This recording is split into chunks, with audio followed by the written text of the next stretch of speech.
Hello, welcome to Intuitive Insights at Play. This little ditty was inspired by We Rise Together, the hashtag from other dreaming women, and it's called Panning for Emotional Gold.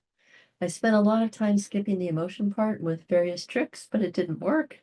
Minding my emotions is the most helpful thing I know.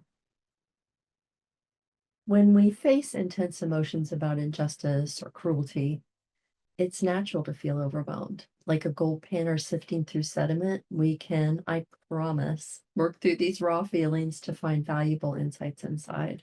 I've resolved numerous intractable problems in my life by doing this. It's not difficult, it's just unfamiliar. It can be uncomfortable at times, but it's also intensely freeing.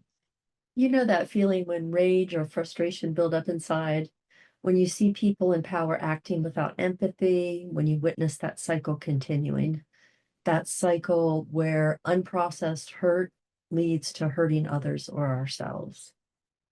Think of emotions like panning for gold. When you first look into that gold pan, all you see is mud, rocks, and mucky water. But that's what raw emotions feel like, messy, heavy, and overwhelming. The rage or fear I feel sometimes is like that. It feels like it's destroying me from the inside. I know it's not the emotion that causes damage. It's not knowing how to work with the emotion to find the bits of gold that causes pain or bad habits.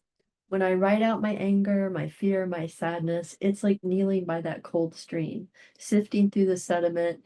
It's not comfortable. My back aches, my hands get cold, but I keep at it because I've learned that these difficult emotions, when worked, always release something valuable. Just like panning for gold, working with emotions isn't about comfort. You can't skip straight to the good stuff. That's what I call spiritual bypassing. We feel or see something intense and we want to skip straight to the spiritual platitudes. Trust me, I'd love to jump directly to peace and love, but that's not how humans work.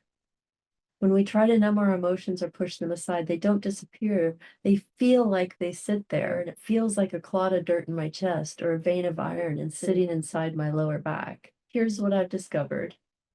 Expressing these emotions cuts through depression and anxiety and chronic pain and old habits like nothing else. Once expressed, what remains are the glints of gold, the passion for justice, the capacity for love, the energy for action, the clarity of purpose. So here's my advice. Mind your emotions. Write them out, even if it's just a list on a whiteboard you'll erase. No one ever needs to see what you write. Just get it out. Give your emotions a voice, give them freedom, give them the pen. Because unprocessed emotions are like ignored children. They'll act out in unpredictable ways if they're not heard. None of us were taught how to do this emotional work, but we can learn. We can transform our raw emotions into wisdom instead of letting them explode as uncontrolled destruction towards ourselves or others. I wrote a book that includes more details on this topic and many other topics, but while I wrote my book on my computer, I had a notebook by my desk. And anytime I needed to work with an emotion, which was a lot, that side venting got me through some very difficult memories and anything that got in the way of writing that day. I don't think writing a book would have been nearly as healing if I hadn't also been writing in my notebook. One last thing. I thought that once I felt an emotion, allowed myself to feel an emotion, it would never stop.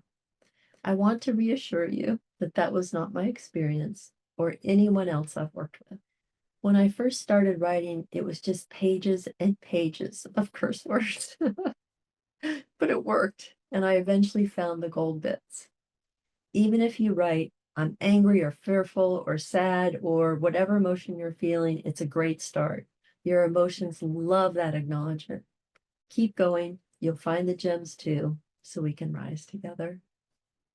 Thanks for watching. Thanks for listening. Like, subscribe. Please leave a comment. I'd love to hear from you.